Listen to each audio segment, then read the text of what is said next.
Assalamualaikum warahmatullahi wabarakatuh. Baiklah, saya akan menyampaikan tentang uang, tingkat bunga, dan output pengantar ekonomi makro. Baiklah, saya dari kelompok 3 beranggotakan Hafiz Malini dan rekan saya Destiva Ilhami. Hubungan antara pasar barang dan pasar uang. Yang pertama, permintaan yang tergantung pada pemasukan. Yang kedua, pengeluaran investasi terencana bergantung pada tingkat suku bunga. Pasar barang dan pasar uang tidak beroperasi sendiri-sendiri. Terdapat nilai keluaran dan tingkat suku bunga dan konsisten dengan keberadaan equilibrium kedua pasar. Ini menjelaskan bagaimana kebijakan moneter dan fiskal berdampak pada level keluaran, tingkat suku bunga, dan investasi yang dikeluarkan. Hubungan 1. Pendapatan antara permintaan akan uang. Penghasilan yang ditentukan oleh pasar barang memiliki pengaruh yang besar terhadap permintaan uang di pasar uang.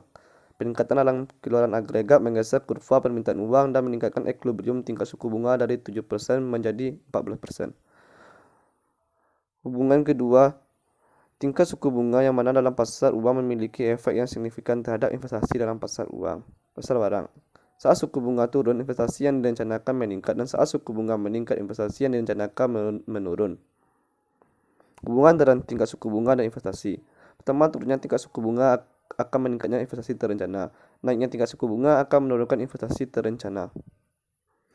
Efek dari perubahan tingkat suku bunga yang pertama adalah tingkat suku bunga tinggi akan menurunkan investasi terencana, termasuk dalam pengeluaran agregat terencana. Naiknya tingkat suku bunga akan menurunkan AE di setiap tingkat pemasukan.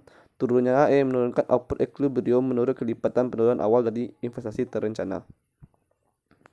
Tingkat equilibrium suku bunga. Tingkat equilibrium dari suku bunga tidak hanya ditentukan oleh pasar uang. Perubahan output agregat yang di pasar barang menggeser kurva permintaan uang dan mengubah tingkat suku bunga.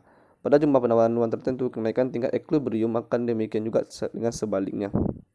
Kebijakan ekspansioner. Kebijakan fiskal ekspansioner meningkatkan pengeluaran pemerintah atau penurunan pajak bersih bertujuan menaikkan output agregat. Yang kedua, kebijakan moneter ekspansioner meningkatkan penawaran uang bertujuan menaikkan output atau pemasukan.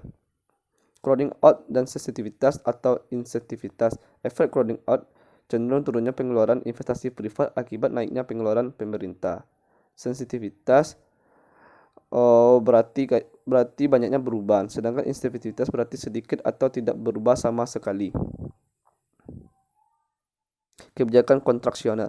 Kebijakan fiskal kontraksional, penurunan pengeluaran pemerintah atau peningkatan pajak bersih bertujuan menurunkan output.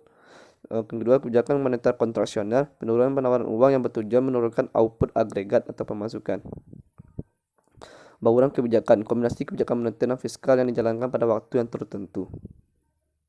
Penentu investasi, yang pertama tingkat suku bunga, yang kedua ekspektasi penjualan masa datang, tiga tingkat utilitas modal, keempat biaya modal dan tenaga kerja relatif.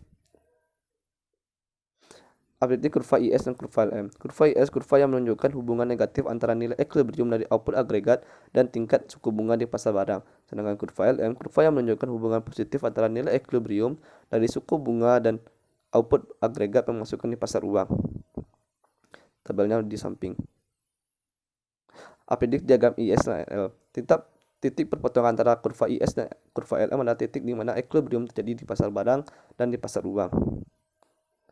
Sekian, terima kasih. Itulah presentasi dari kelompok kami. Assalamualaikum warahmatullahi wabarakatuh.